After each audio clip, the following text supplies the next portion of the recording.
Subhanallah, subhanallah, alhamdulillah, Allahu akbar. A'udzu billahi minasyaitonir rajim. Bismillahirrahmanirrahim. Assalamualaikum warahmatullahi wabarakatuh. Alhamdulillah, alhamdulillahi rabbil alamin. Hamdan lillah. Salatan wa salaman ala rasulillah Sayyidina wa maulana wa habibina wa syafi'ina Muhammad ibni Abdillah wa ala alihi wa ashabihi awliyaillah. Rabbi syrah li sadri wa yassir li amri wahlul 'uqdatam min lisani yafqahu qawli. Allahumma aftah alaina hikmataka wa anshur alaina min khazaini rahmatika ya arhamar rahimin. Allahumma fakkihna fid din wa 'allimna at-ta'wil wa ilhamal malaikatil muqarrabin wal 'afiyata lil muttaqin wal 'udwana 'alal zalimin. Allahumma ja'alna min ahli al-jannah al-jannatul firdaus bighairi hisab bighairi azab wa la taj'alna min ahli an-nar. Allahumma takhtim alaina bi husnil khatimah wa la takhtim lana bi su'il khatimah. Rabbana atina fid dunya hasanah wa fil akhirati hasanah wa qina azaban nar wa qina azabal qabri wa qina azabal mahsyar. Wa sallallahu ala sayyidina Muhammad wa ala alihi wa sahbihi wa sallam walhamdulillahi rabbil alamin. Amin amin ya rabbal alamin. Subhanallah. Alhamdulillah, segala puji-pujian kita rafakkan kehadrat Allah Subhanahu wa taala. Radina billahi rabba wa bil islami dina wa bi Muhammadin nabiyyan wa rasula. Ya Allah, kami redha bahawasanya Engkaulah Allah adalah Tuhan kami, pentadbir kami, penetap kami, penentu kami. Dan bila kita sebut, kita redha bahawasanya Allah lah Tuhan kita. Allah lah yang memberikan keputusan untuk urusan kita, yang menentukan baik buruk. Segala kehendak itu adalah mengikut kehendak Allah. Maka insya-Allah kita akan lebih mudah untuk redha. Apapun ujian, keputusan, ketetapan Allah dengan zikir tersebut, insya-Allah kita akan mudah redha. Soalan yang paling banyaklah kalau saya ditanya, kalau live ke dan sebagainya, selalu orang akan tanya, macam mana nak redha dengan ujian Allah? Bagaimana nak cepat pulih daripada kesedihan, kelukaan, ada orang buat zalim, ada orang mungkin fitnah, apa-apa saja. Kita nak ubah situasi tersebut dalam waktu yang cepat bukan mudah. Kita nak ubah manusia lagi susah. Yang kita boleh ubah adalah hati kita.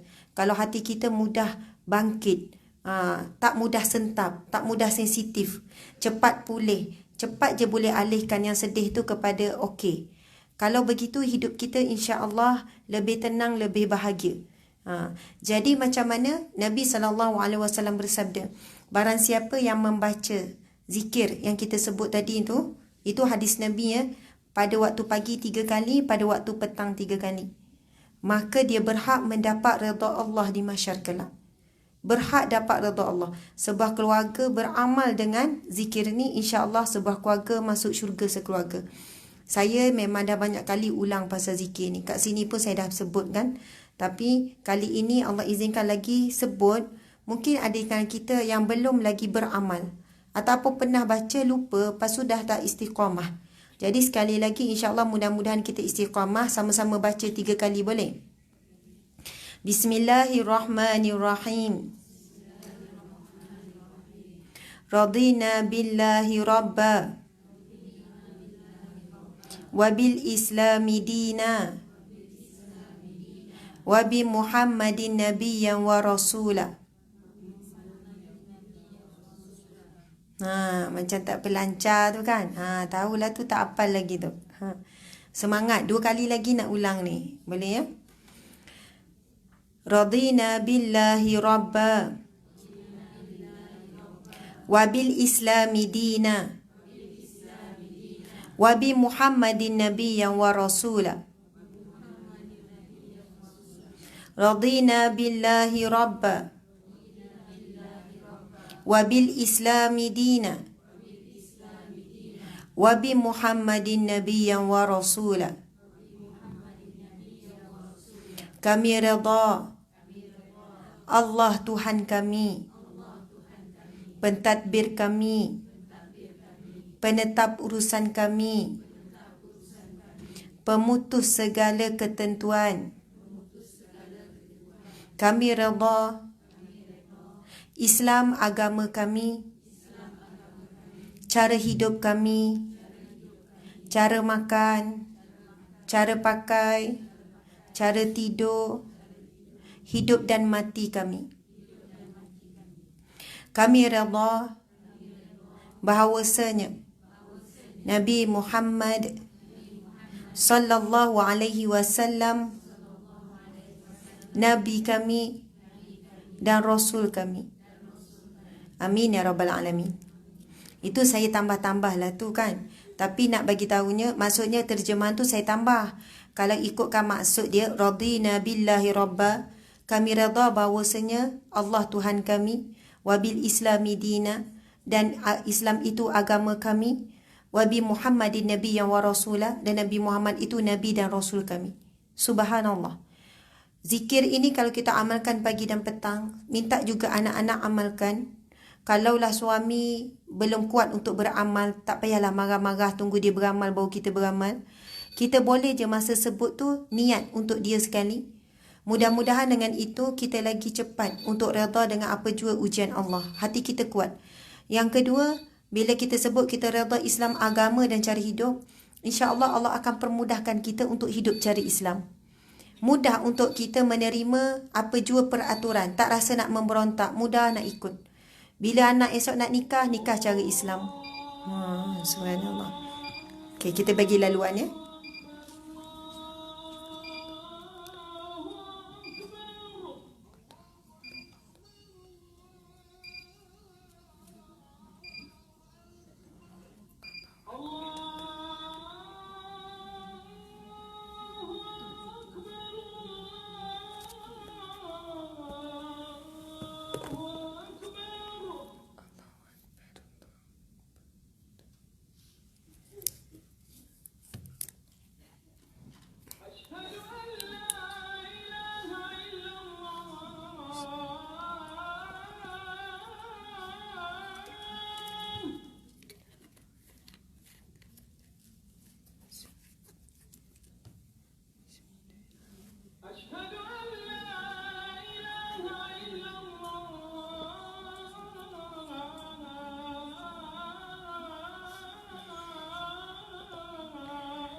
Amin, amin ya rabbal alamin. Alhamdulillah, subhanallah.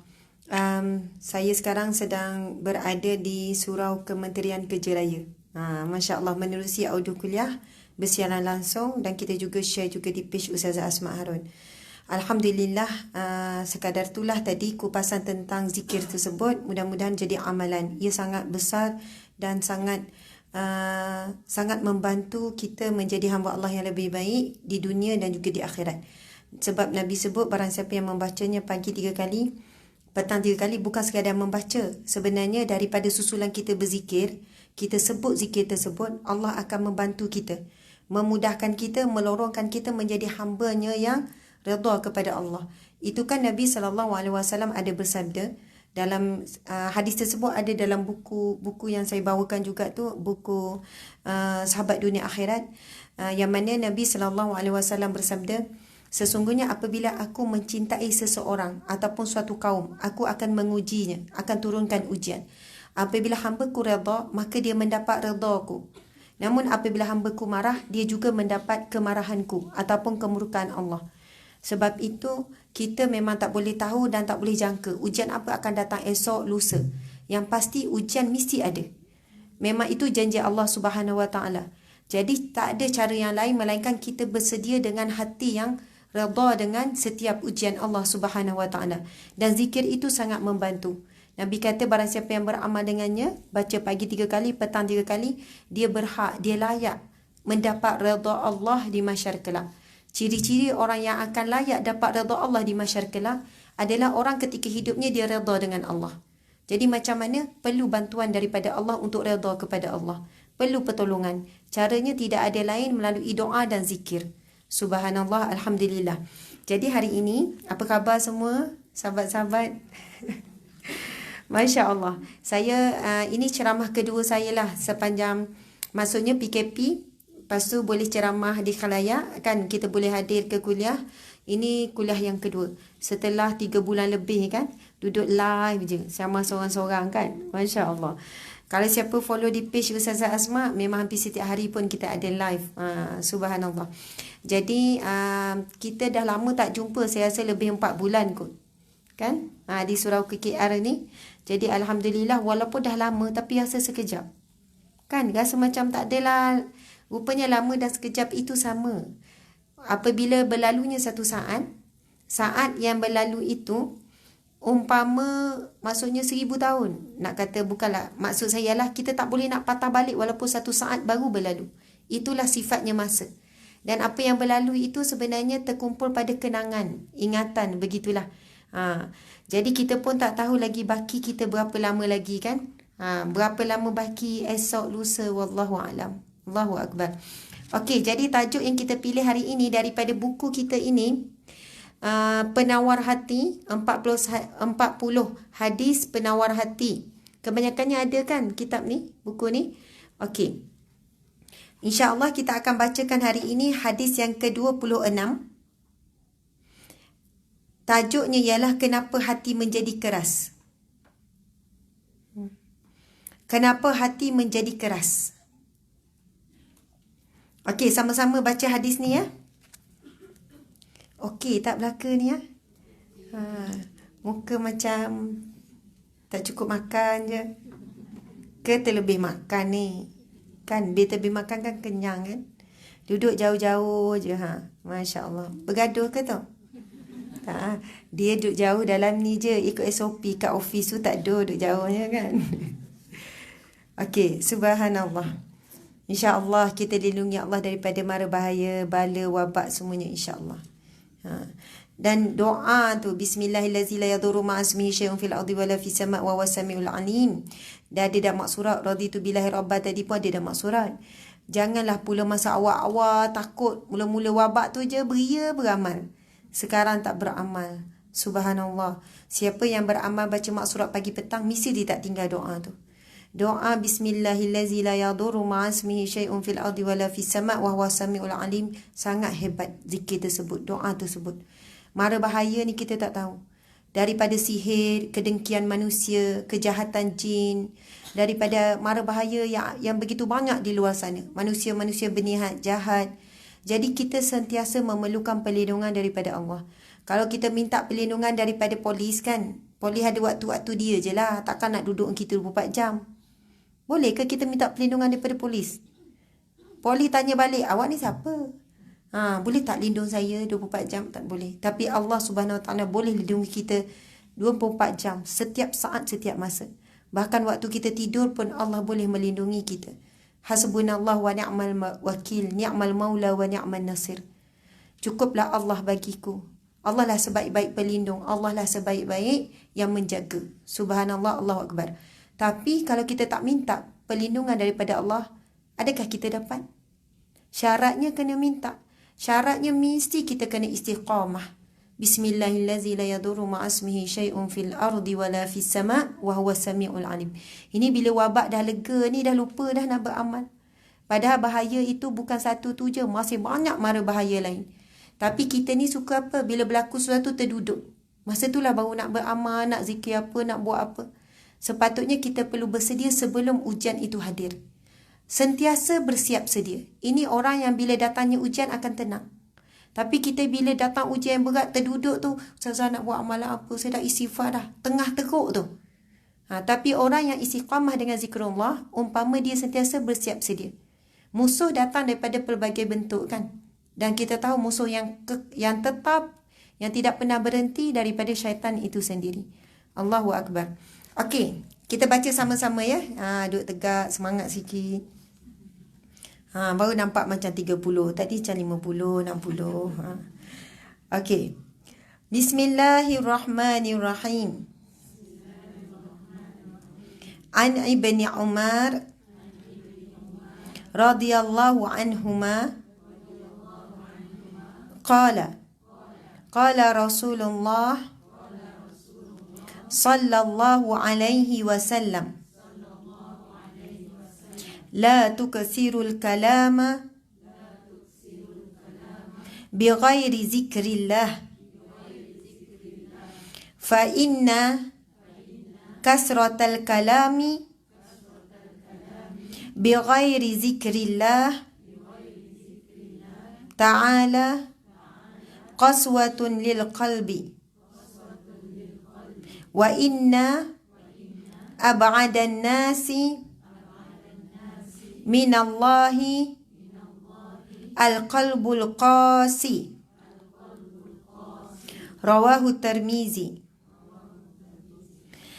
Maksudnya daripada Ibnu Umar radhiyallahu anhuma berkata, Rasulullah sallallahu alaihi wasallam bersabda, janganlah kamu memperbanyak percakapan, jangan banyak bercakap selain untuk berzikir kepada Allah Ta'ala. Maka sesungguhnya banyak bercakap selain dari berzikir kepada Allah Ta'ala itu adalah menyebabkan hati seseorang menjadi keras. Dan sesungguhnya sejauh-jauh manusia daripada Allah Ta'ala ialah mereka yang berhati keras. Na'udzubillahi min zalik. Nabi sebut dalam hadis riwayat Tirmizi, hadis yang sahih ini, manusia yang jauh daripada Allah sejauh-jauh manusia, yang jauh daripada Allah ialah mereka yang berhati keras. Siapakah orang yang berhati keras? Diterangkan di atas tu, iaitu orang yang banyak bercakap. Banyak bercakap selain daripada zikrullah. Kita kalau bagi nasihat 1 jam, itu zikir. Maksudnya walaupun bukan betul-betul dalam bentuk zikrullah, tapi kalau kita mengajar anak-anak, kita bukanlah kata daripada mak ngajar kau matematik, ngajar sejarah, baik mak zikir. Contoh. Sebab itu bila sebut bab zikir, para alim ulama ada mendefinisikan apa-apa perbuatan yang mendatangkan pahala. Kalau lidah kita menyebutkannya, itu adalah zikrullah. Apa-apa perbuatan yang mendatangkan pahala, itu adalah zikrullah. Kita kerja pagi sampai petang, dapat pahala tak? Dapat pahala. Cari rizki yang halal, menjalani, melakukan ataupun menjalankan amanah yang diberi. Semua kan ada jawatan, semua ada tugas. Bila kita menjalankan amanah yang diberi dengan tugasan, dengan amanah jawatan masing-masing, kita diberi pahala. Apa-apa bentuk amal perbuatan manusia, orang mukmin, orang muslim, dan mendatangkan pahala, ia dikira ibadah, dia dikira sebagai zikrullah. Allahu Akbar, subhanallah. Okey, kita baca keterangan. Ketandusan jiwa pada hari ini adalah suatu penyakit yang sangat ketara sekali di tengah-tengah masyarakat kita. Banyak orang yang bersusah hati, gelisah dan tidak merasakan ketenangan fikiran dalam kehidupan. Walaupun ia telah memiliki segala kemudahan yang dihasilkan oleh teknologi moden. Kita lah. Hidup kita memang terlalu mudah sangat. Terlalu mudah. Akhirnya bila ada susah sikit, susah banyak.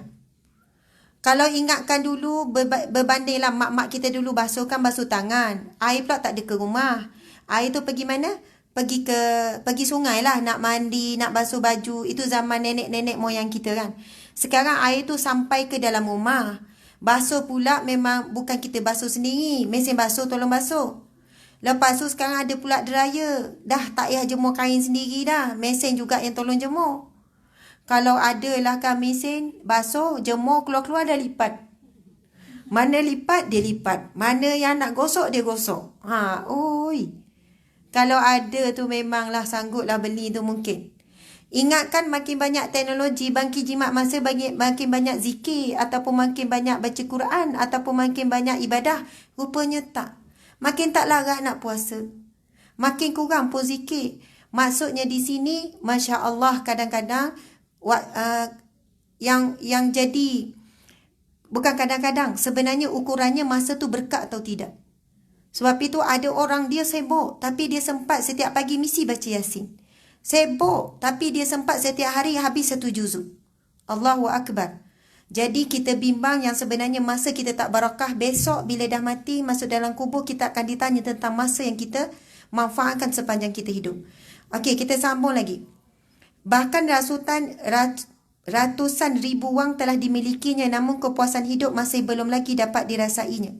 Ini semuanya disebabkan dari hati yang keras, jiwa yang tandus dan mata yang tidak pernah menangis kerana takut kepada Allah Ta'ala.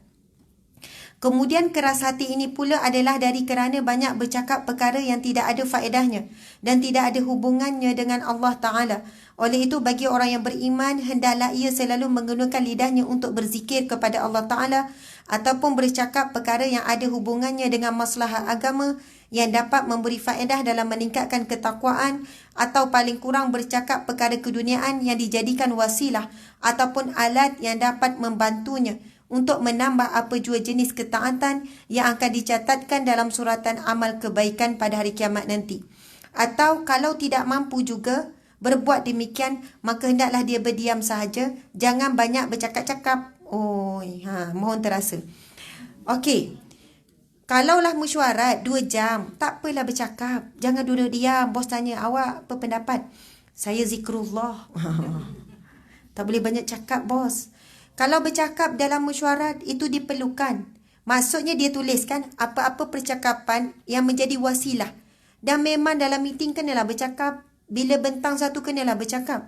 Wasilah, walaupun hal dunia, tetapi itulah wasilah. Wasilah ni paktaraan untuk kita melaksanakan tanggungjawab kita tu. Jadi mak kena banyak bercakap tak jadi mak? Memang terlebih banyak cakap kan? Cakap benda yang sama. Kita tak boleh macam ni je dengan anak. Tu dengan bapak boleh kan? Dia faham tu nak gimana macam tu kan?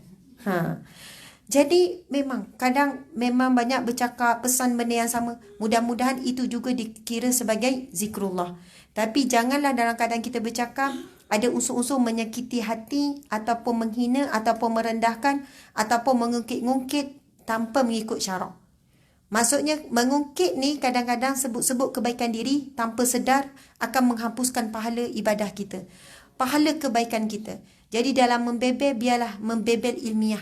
Baca dulu kan doa Bismillahirrahmanirrahim. Rabbi syrah li sadri wa yassir li amri wahlul 'uqdatam min lisani yafqahu qawli. Lepas tu bebel lah. Boleh cuba. Sungguh saya pernah sebutkan benda ni kan. Bacalah seorang-seorang, ada benda yang kita nak marah, benda yang kita nak tegur.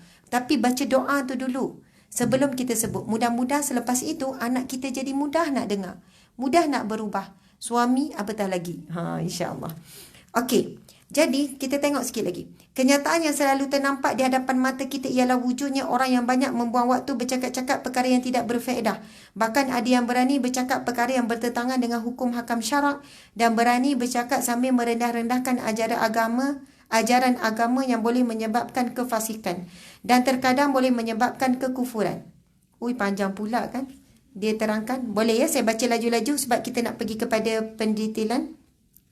Hati yang keras adalah hati yang tidak mudah menerima nasihat daripada orang lain. Itu tanda-tanda hati yang keras. Susah nak terima nasihat. Kalau ditegur, ia selalu angkuh dan menunjukkan rasa besar diri.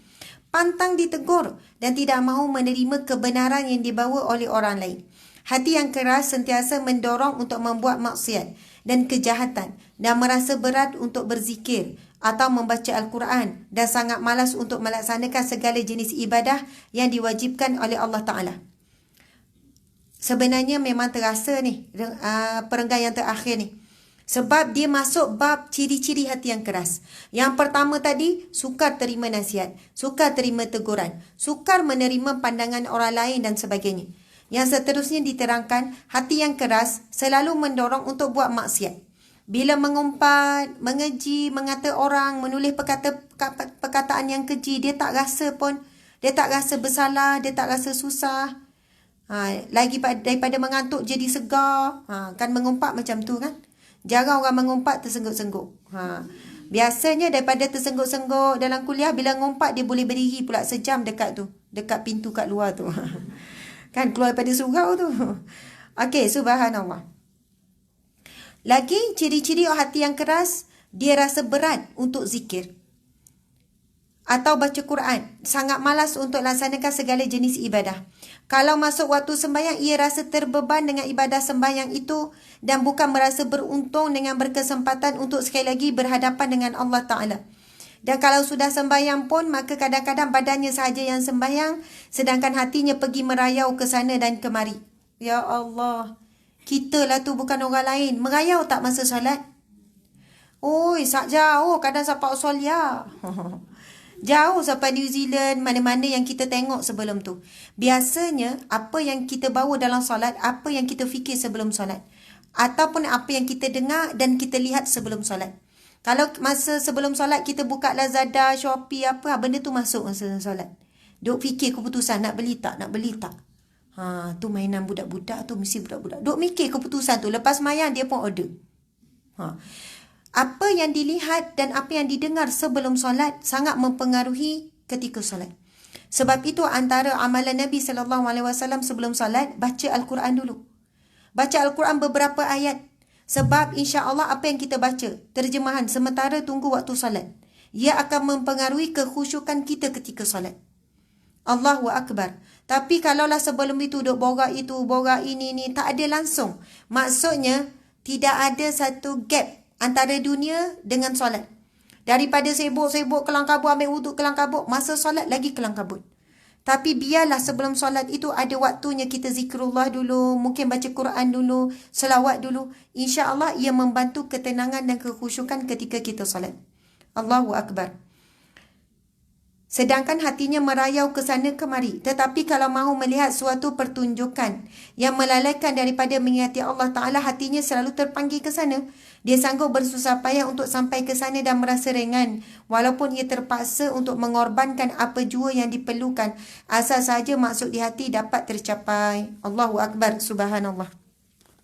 Sahabat-sahabat sekalian, di sini insya-Allah kita akan berkongsi beberapa 3 cara. Dalam nota ni, 3 cara mudah, 3 cara yang ringan untuk kita mengubati hati.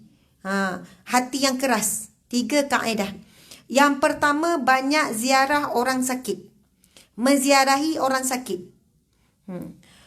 Ada tak saudara mara, sahabat-sahabat kita yang sakit? Tak ada, semua sihat belaka. Ada, mesti ada. Hadis Nabi SAW riwayat Muslim. Hadis yang ke-6717. 6717. Rasulullah SAW bersabda, "Man ada maridan lam yazal fi khurfatil jannati hatta yarji'a." Yang bermaksud, sesiapa yang menziarahi orang sakit, dia berada dalam kebun syurga sehinggalah dia pulang. Sekali lagi saya ulang. Sesiapa yang menziarahi orang sakit, Nabi kata, dia berada dalam kebun syurga sehinggalah dia pulang. Dalam satu hadis Nabi yang lain, dalam bab menziarahi orang sakit dalam kitab Akhlak Rasulullah SAW, Nabi kata, "Mengapakah kamu," dalam hadis Nabi, Saya lupa sama taraf hadis tersebut, sama ada hadis kursi, tapi ayatnya, mafhum daripada hadis ini berbunyi, sesungguhnya Allah berfirman, Allah berkata, adakah kamu tidak mahu menziarahiku? Lalu hamba Allah bertanya, bilakah kami menziarahimu ya Allah? Lalu Allah menjawab, apabila engkau menziarahi orang yang sakit, umpama seperti engkau menziarahiku. Umpama begitu. Maksudnya Allah bersama dengan orang yang sakit, lagi orang yang sakit dalam keadaan yang sabar dan sebagainya. Sebab itu disebut dalam hadis Nabi ini, subhanallah, barang siapa yang menziarahi orang sakit selama mana dia berada di situ, umpama dia berada di taman syurga Allah Subhanahu Wa Taala. Baru-baru ini saya pergi ziarah ada seorang sakit, dan masa saya ziarah tersebut, saya tak kenal dia. Dia pun tak perasan saya. Boleh macam tu kan? Rasa macam glamour dah kan? Bukan tak perasan apa. Masa pergi jumpa tu perasanlah, dia kenal dah lah, dia tahulah. Adalah seorang wanita pada satu malam tu, dia tulis post di FB. Ni kisah benar, minggu lepas. Bukan, minggu sebelum tu. Kadang-kadang Allah izinkan perkara tersebut berlaku kan. Saya baca, saya scroll FB sebelum tidur. Lepas tu saya tengok ada satu post. Post tu dia tulis begini. Orang perempuan lah. Saya tak sebutlah nama dia. Dia tulis, saya tak ingat lah ayat dia yang betul-betul, tapi lebih kurang macam ni. Dia tulis, hatiku meruntun, macam tu lah. Aku tidak mampu menahan air mata. Lebih kurang macam tu lah. Apabila anak kecilku, anak dia perempuan umur 6 tahun bertanya, nanti lepas mak dah mati, mak dah meninggal, siapa yang jaga abang dengan adik? Abang dengan adik. Tapi dalam tulisan tu tulisan pendek, yang tulis besar-besar tu di FB tu kan. Jadi kita perempuan tertanya-tanya, kenapa anak dia tanya macam tu? Dia sakit apa dia nak mati? Lepas tu anak dia umur berapa? Macam-macam lah perempuan kan. Akhirnya saya mesej dia. Mesej tu, alhamdulillah dia balas. Masa tu dalam pukul 10 malam lebih. Saya mesej dia pun tak perasan lagi saya. Sampai dah habis mesej, barulah saya kata, perasan tak saya ni? Lepas tu dia kata, oh ustazah rupanya. Lepas dah bersetuju, saya nak pergi ziarah. Lupanya dia kanser, dah stage 4. Doktor bagi masa tak lebih 6 bulan. Dan sebelum tu kanser payudara, dah buang apa semua. Umur dia tak sampai 30, saya rasa umur dia 27-28 macam tu. Muda lagi. Lepas tu kanser tu dah merebak ke tulang. Bila kanser, dan kanser ni ada type dia kan. Ada yang aktif, ada yang maksudnya ada yang ganas, istilahnya, yang sangat cepat. Jadi dia type yang ganas tu, yang cepat merebak, yang tidak boleh nak, walaupun kemo pun dia pergi merebak. Jadi doktor bagi paling panjang, paling lama tempoh 6 bulan, begitulah. Lepas tu saya tanya duduk dengan siapa, suami mana, ibu tunggal, dah berpisah. Saya pun tanya duduk dengan siapa yang tolong jaga. Dia jaga mak dia yang lumpuh, dan dia jaga adik dia yang OKU. Itulah. Maksudnya kadang-kadang orang yang diuji susah dengan kesusahan yang bertambah-tambah. Dahlah sakit, jaga mak yang lumpuh, jaga pula adik yang OKU, lepas tu anak masih kecil. Sebab itu akhirnya saya kata, boleh tak esok saya nak jumpa, nak pergi ziarah. Kebetulan memang ada kuliah, dia duduk di Banting. Allah permudahkan, habis saya kuliah tu saya terus pergi jumpa. Rumah kayu yang buruk, subhanallah, Allahu Akbar, orangnya sangat tenang, sangat kuat, Masya Allah. Saya tengok anak dia, seorang 6 tahun perempuan, yang lelaki 8 tahun. Masya Allah. Rambut tu saya sampai-sampai saya tupan bilik air tandas. Memang ada banyak sangat rambut yang bergumpal-gumpal. Dia kata anak dia terkejut menangis. Sebab anak dia selalu tolong, sebab dia lepas kemo apa, dia sakit kepala apa semua kan. Anak dia kata, yang dia tulis tu, sebab masa tu anak dia yang 8 tahun lelaki tu urut kepala dia. Sebab dia kata sakit sangat, tolong urut. Bila urut tercabut seketul. Tercabut bukan seorang dua, tercabut terus. Anak dia terus menangis, bertempit. Sebab itulah anak-anak dia tanya soalan tu. Subhanallah, Allah Akbar. Saya memang banyak dah habis air mata masa tu dengan cerita dia. Tapi yang saya nak kongsi ada kaitan dengan apa yang kita bincang hari ini, iaitu tentang bab zikrullah. Wanita ni nama dia apa tak ingat. Anissa. Nama dia Anissa. Subhanallah. Dia kalau kita follow FB dia cerita tentang pesakit dia tu sangat jarang. Dan sebenarnya dia dah lama tak update FB. Tapi Allah izinkan setelah beberapa bulan dia tak update, masa itulah saya baca. Dan bila pergi ziarah, Allah mengajar kita banyak perkara. Sebenarnya hati kita yang keras ni, yang susah nak menangis, yang mudah nak merungut, yang rasa ujian Allah tu berat sangat, bila jumpa orang yang sakit seperti ini, terus kita rasa ujian kita timpa sebenarnya ringan. Dan kita jumpa orang yang hebat, orang yang tidak dipuji, tak dikenali oleh manusia. Lepas tu dia cerita pada saya. Dia kata, Ustazah, kekuatan saya satu, zikrullah. Kekuatan saya istighfar. Dia wanita yang baik. Bagi saya wanita yang solehah, wanita yang baik, dengan pakaian yang baik, dengan ibadah yang kuat. Masa saya borak-borak dengan dia, datanglah seorang makcik umur 60 lebih. Rupanya duduk tak jauh daripada situ, macam tok saudara dia, orang jauh, umur 60 lebih kat 70. Makcik tu datang. Makcik ni memang tak kenal langsung saya. Dia tanya, kamu siapa? Ustazah ke? Sebab pakai tudung kan? Pakai tudung bulat kan? Saya ustazah. Dia pun kata, makcik suka jumpa ustazah ni. Makcik suka dengar ceramah tapi kod radio. Makcik pernah kod dengar suara saya, makcik ni. Radio Aikim tu dia dengar. Makcik tu pun cakap, Ustazah, dia ni orang baik, Ustazah. Tapi orang baik ni Allah uji Ustazah. Suami ceraikan dia, dia sakit, anak ni. Saya Ustazah kalau susah hati, saya cari dia. Makcik tu, orang tua yang tak ada kepentingan apa-apa. Dia datang tu cerita kebaikan wanita ni. Wanita ni, dia kata dia ni sabar Ustazah, dia hidup susah. Tengoklah rumah dia apa miskin. Itu hari ada orang tercicir beg. Dalam beg tu ada piti duit banyak, ada barang kemas. Ni Anissa ni tak ambil 1 sen pun, pergi hantar, cari sampai jumpa siapa pemilik tu.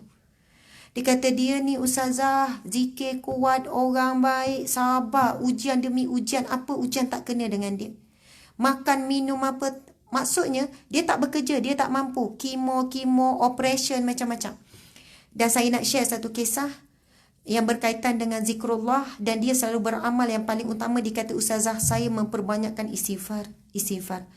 Masa saya operation, buang, maksudnya kanser payudara, saya tak ada siapa-siapa yang boleh jaga saya. Memang saya tengok, mak dia memang tak bergerak. Dia lumpuh. Ayah dah meninggal, mak lumpuh.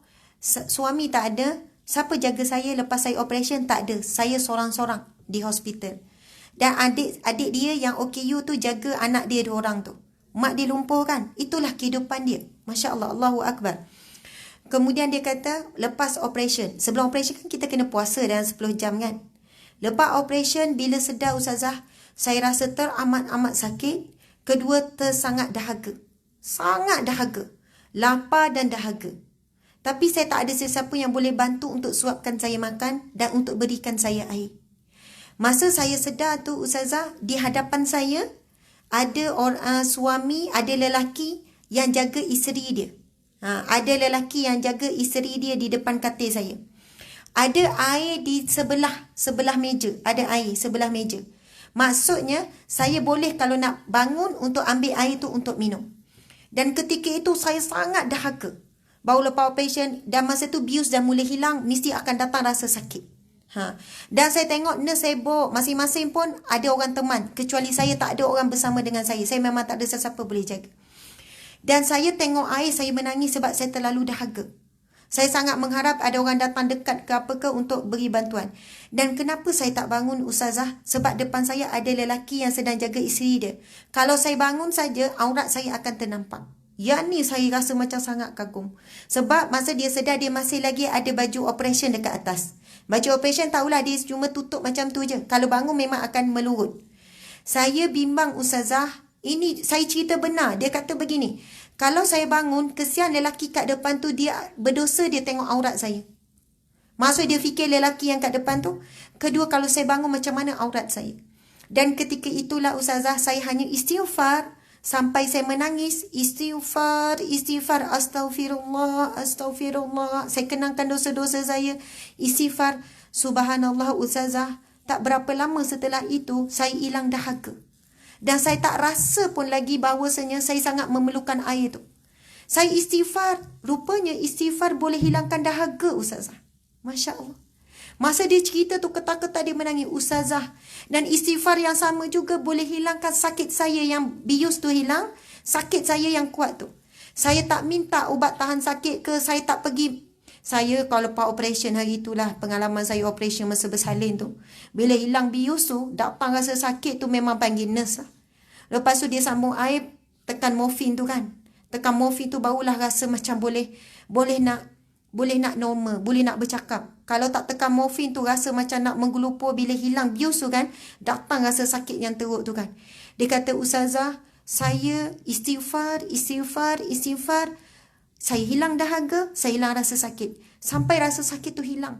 Dan saya tenggelam tidur istighfar. 12 jam selepas itu baru saya boleh minum air, ustazah. Maksudnya 24 jam dia langsung tak minum air. Dia jadi dahaga tu memang kesan biu, kesan ubat-ubat masuk semua tu. Dia akan bertambah-tambah dahaga. Lepas operation kita sedar memang kita sangat nak minum air. Jadi dia kata, ustazah, saya balik hari tu, besok saya balik. Lusa tu saya dah buat semua kerja rumah, menyapu, apa-apa kerja. Dan orang jiran-jiran tak tahu saya baru lepas major operation. Orang tak tahu. Sebab tak ada orang lain nak jaga anak saya, nak buat itu, nak buat ini, melainkan saya sendiri. Masak apa semua. Tapi saya buat apa? Zikrullah. Zikir, dia kata. Sebab itu bila kita ziarah orang sakit seperti ini, sebenarnya kita dapat banyak ilmu. Kita banyak kesedaran. Saya kata, ya Allah, mahalnya Allah nak bagi nikmat zikir, kemanisan zikir kepada Anisa. Tapi Anisa perlu menempuh ujian demi ujian. Daripada ditinggalkan suami, lepas tu sakit, kanser. Mula-mula kanser payudara, lepas tu pergi kanser tulang, lepas tu doktor bagi sekian-sekian. Nak sampai tahap rasa manisnya istighfar tu. Yang mana istighfar tersebut boleh menghilangkan rasa sakit. Istighfar tersebut boleh menghilangkan rasa lapar dan dahaga. Sebab itu ustazah, saya syukur. Ya Allah, dia boleh cakap, saya syukur di atas segala ujian Allah. Kerana Allah beri saya manisnya nikmat istighfar. Manisnya nikmat zikrullah. Betul lah bila kita ingat Allah, Allah boleh angkat segala kesengsaraan kita. Lepas tu kan anak dia datang, duduk. Dia kata, ustazah, anak ni yang umur 8 tahun lelaki ni ustazah, saya pernah sebut. Saya kata, saya pernah lemah semangat. Tapi anak ni yang umur 8 tahun, dia kata dia tak sangka. Anak kata, mak, dia panggil mama. Mama, abang tak nak dengar mama cakap macam tu lagi. Mama kena kuat. Mama kena banyak berdoa. Mama mesti ni. Dia kata, ustazah, satu hari anak saya tengok anak lelaki dia tak banyak cakap. Duduk menyender-nyender. Ustazah, anak saya ni boleh cakap macam tu satu hari. Saya memang benar-benar merasakan apa yang dia cakap tu ilham daripada Allah. Sebab anak saya tak pernah cakap macam tu.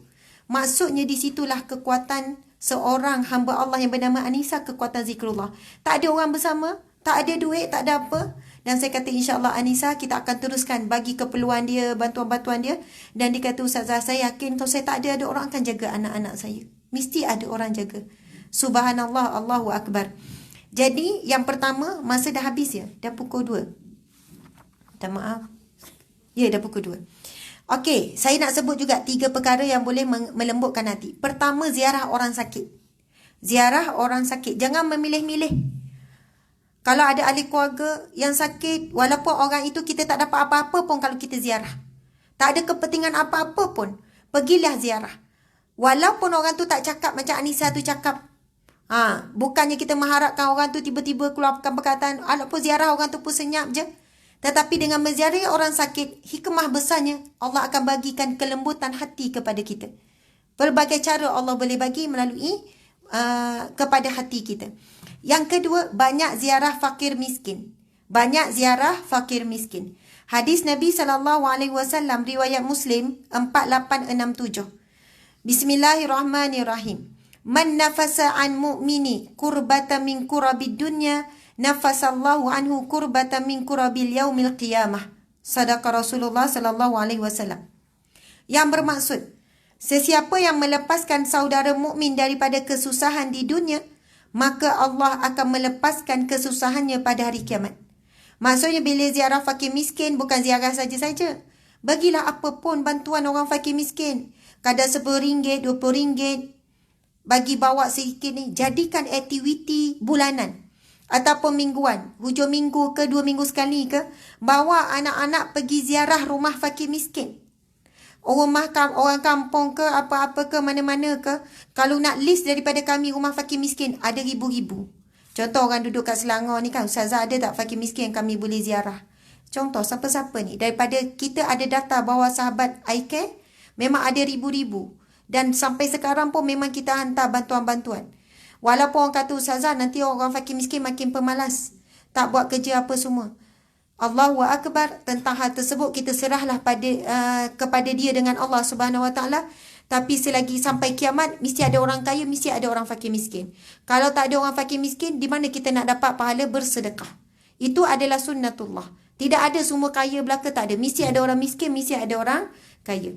Okey, yang ketiga, banyak ziarah kubur. Satu kisah mengenai Rasulullah sallallahu alaihi wasallam diriwayatkan dalam hadis sahih riwayat Muslim. Ketika itu Rasulullah sallallahu alaihi wasallam ziarah kubur ibunya Siti Aminah yang telah meninggal dunia. Nabi SAW menziarahi kuburnya lalu dia menangis, baginda menangis dan orang yang di sampingnya juga menangis. Kemudian dia bersabda, siapa bersabda? Rasulullah lah. Baginda bersabda, Bismillahirrahmanirrahim, yang bermaksud, aku meminta izin daripada Tuhanku untuk beristighfar bagi ibuku, maka dia yakni Allah tidak mengizinkan untukku. Dan aku meminta izin untuk menziarahi kuburnya, maka dia yakni Allah membenarkanku. Maka ziarahilah kubur kerana ia boleh mengingati kepada kematian. Antara tiga boleh dijadikan aktiviti bulanan ataupun mingguan sebuah keluarga Muslim. Yang pertama, ziarah orang sakit. Setiap bulan mesti sekurang-kurangnya seorang ziarah orang sakit. Ini adalah ciri-ciri orang mukmin. Sebab itu Nabi SAW bila bertanya kepada para sahabat dengan beberapa soalan. Ketika itu adalah Sayyidina Abu Bakarnya, Sayyidina Umarnya, Sayyidina Osmannya, sahabat-sahabat Nabi yang terdekat. Ramailah. Masa tu Nabi bertanya, siapakah di kalangan kamu yang ada menziarahi orang yang sakit? Sayyidina Abu Bakar pun angkat. Ada sahabat lain lagi angkat. Siapa yang di kalangan kamu ada menziarahi orang miskin? Sayyidina Abu Bakar angkat. Siapakah di kalangan kamu ada menziarahi kubur? Sayyidina Abu Bakar angkat. Sampai banyak, dalam hadis tu banyak soalan Nabi tanya, seorang yang tidak pernah terlepas angkat tangan Sayyidina Abu Bakar. Ada yang lain, soalan yang lain, ada yang angkat, ada yang tak. Tapi Sayyidina Abu Bakar orang yang sangat sibuk dan dia juga adalah businessman yang sangat berjaya. Dia menguruskan banyak perkara. Tetapi masa dia barakah, setiap hari dia boleh buat amalan-amalan tersebut. Allahu Akbar, subhanallah. Kadang-kadang bila kita muhasabah diri kita, masa kita memang ada tapi disibukkan dengan urusan-urusan dunia. Hujung minggu kita fikir nak berjalan ke mana, nak bawa anak pergi ke mana. Maksudnya tempat yang kita bayangkan adalah tempat-tempat dunia. Tapi pernah tak kita terfikir untuk bawa anak-anak kita kepada tempat-tempat akhirat? Yang tadi tu Nabi sebut, siapa yang ziarah orang sakit tadi tu, selama mana dia berada di situ, umpama dia berada di taman syurga. Maksudnya kita pergi ke tempat akhirat, bukan tempat dunia. Allahu Akbar. Kemudian ziarah orang miskin, siapa yang meringankan urusan manusia yang lain di dunia. Kan bila pergi ziarah orang miskin, kita ringankan sikit. Allah sedang meringankan, Allah akan meringankan urusan-urusan di akhirat. Kemudian yang ketiga, iaitu ziarah kubur. Itu disebutkan dalam hadis Nabi, iaitu ziarahlah kubur kerana ia boleh mengingatkan kepada kematian. Dan itulah orang yang paling bijak. Jadi kalau tak dapat setiap minggu, jadikanlah aktiviti bulanan. Bawa anak-anak kita, subhanallah. Bila dia tengok kehidupan orang susah, rumah orang miskin macam mana, mudah-mudahan dengan itu anak kita dibesarkan dengan sifat ihsan, dengan akhlak yang mulia, dengan sifat bersyukur. Itu melatih kesyukuran kepada anak-anak. Tengok bagaimana kehidupan orang miskin. Tengok apa yang dia orang makan. Tengok rumah dia orang ni. Kalau anak kita tak diperlihatkan, tengok dalam TV je, tak tengok depan mata, mereka akan sibuk menghitung. Nak itu, nak ini. Tapi bila kita latih ziarah kubur, bawa anak-anak ke kubur, sampai anak kita boleh bercakap tentang kubur, bertanya tentang kubur, dan membuat persiapan untuk bila kita dah meninggal dunia. Ataupun mereka meninggal dunia. Subhanallah, mungkinlah minggu ni ziarah orang sakit, minggu depan ziarah orang miskin, minggu lagi sekali ziarah kubur. Ziarah kubur sebenarnya 10 minit tak sampai. Lalu singgah, lepas tu turun. Janganlah daripada kereta je, Assalamualaikum. Turunlah. Lepas tu kita minta ajar anak-anak. Sekarang sedekahkan Al-Fatihah untuk semua penghuni kubur. Sama-sama kita doakan untuk semua penghuni kubur. Bukannya kita pergi kepada kubur itu, kubur yang ada ahli keluarga je. Mana-mana kubur yang kita terlintas ke. Ya Allah, ampunilah penghuni kubur. Ya Allah berikan kesejahteraan. Anak-anak kita tengok. InsyaAllah selepas kita mati, anak kita sentiasa ziarah kita. Amin ya Rabbal Alamin. Subhanallah, sebagai penutupnya, boleh ke sambung sikit lagi ni? Saya bawa kitab Hisnul Muslim ni saya bawa syarah. Muslimat sekalian, sahabat-sahabat sekalian, bolehlah cari buku ni, orderlah, banyak je jual online. Kalau jadikanlah buku ini buku yang wajib dibaca, ditadabbur. Kitab ini telah diterjemahkan lebih daripada, maksudnya puluh-puluh ke ratus bahasa, wallahu alam. Tapi buku yang masyhur di seluruh dunia. Ia menghimpunkan doa-doa dan zikir yang maksur, maksudnya yang datangnya daripada Nabi SAW berdasarkan hadis-hadis yang sahih. Dan kita akan dapati semua yang kita perlukan. Doa apa? Doa nak pakai baju, tengok orang pakai baju baru. Doa daripada kejahatan manusia. Doa daripada bebanan hutang. Doa yang kita tak terfikir pun, rupanya ada doa dalam bab ni pun ada. Masya Allah. Doa-doa yang datangnya daripada Rasulullah dan zikir-zikir terkandung dalam kitab ni. Sebab itu masa saya bawa ni, sebenarnya saya ada topik, maksudnya mukadimahnya adalah kelebihan zikrullah. Bila kita baca kelebihan zikrullah, dia datangkan lebih kurang 60 lebih kelebihan berzikir kepada Allah. Zikir tu kita tak dapat nak definisi hari ni. Zikir pada lidah, pada perbuatan, semua tu kita biasa terangkan. Tapi saya nak bacakan insya-Allah dua hadis ya. Saya cepat-cepat 5 minit. Boleh ya? Boleh percaya ke? Okey, sebab tadi masa dah ambil oleh azan tu kan. Okey.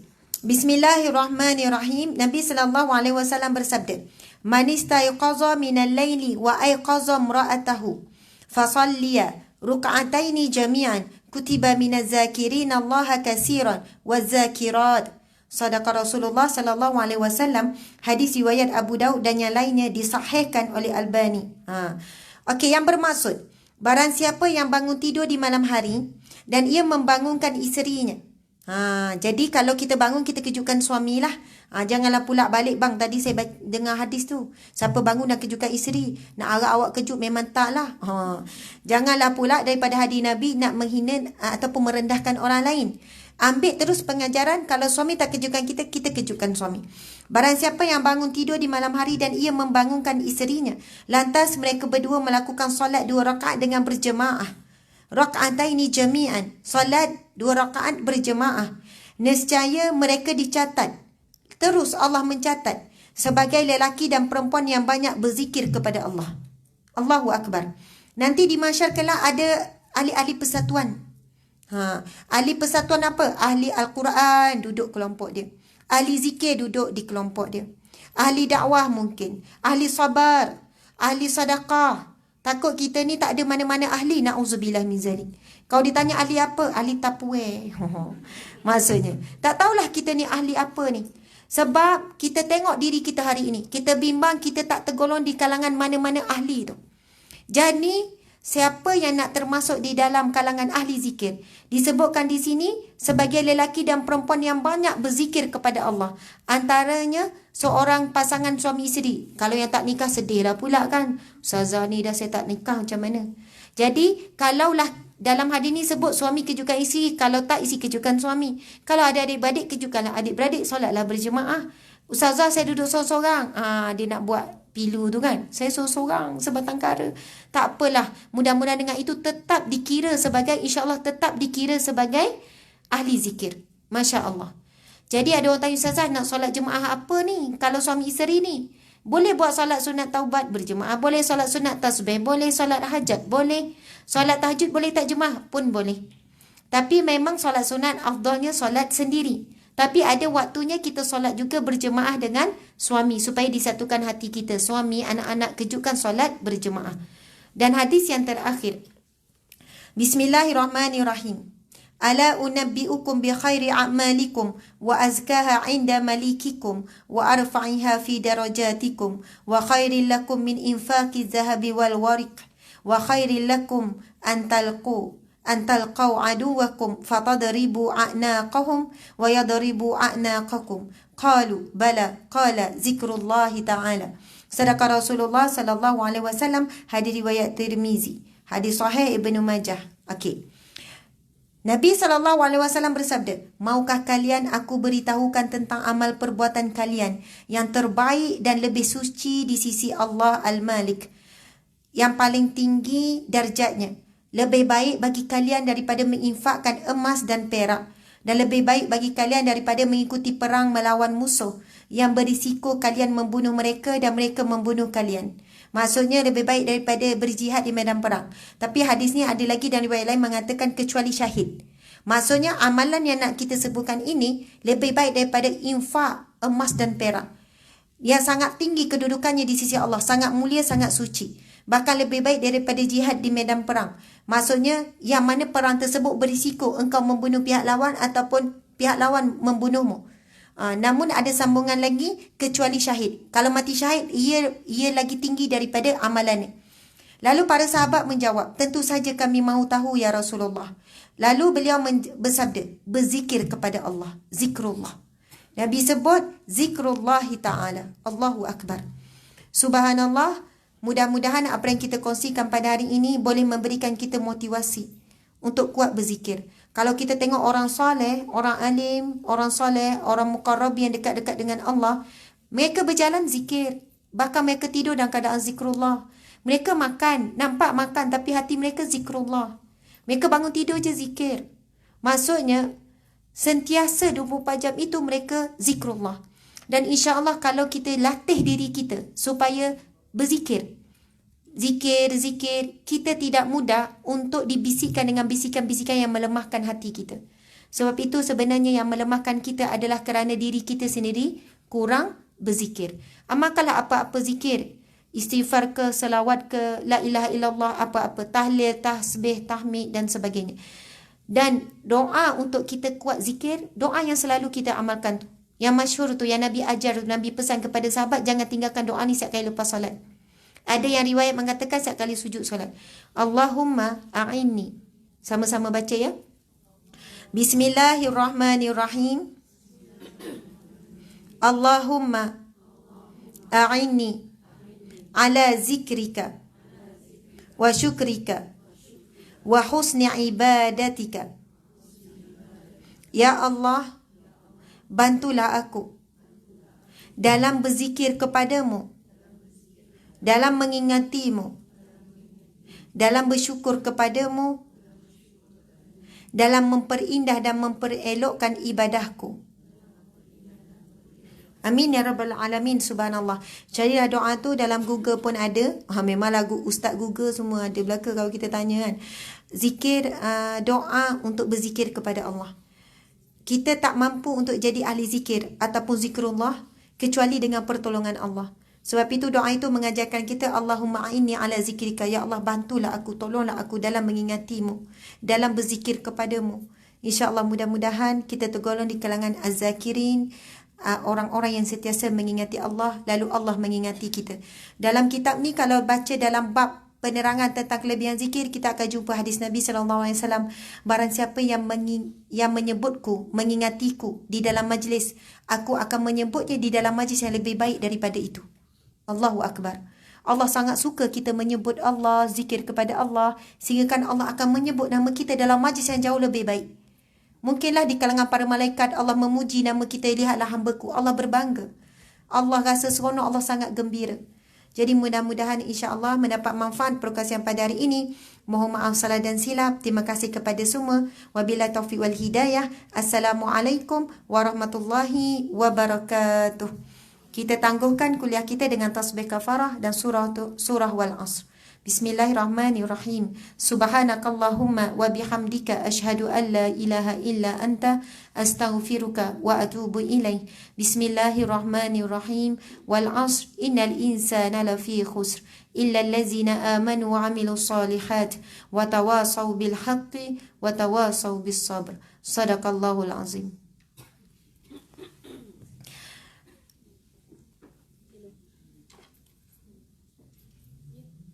Terima kasih Ustazah.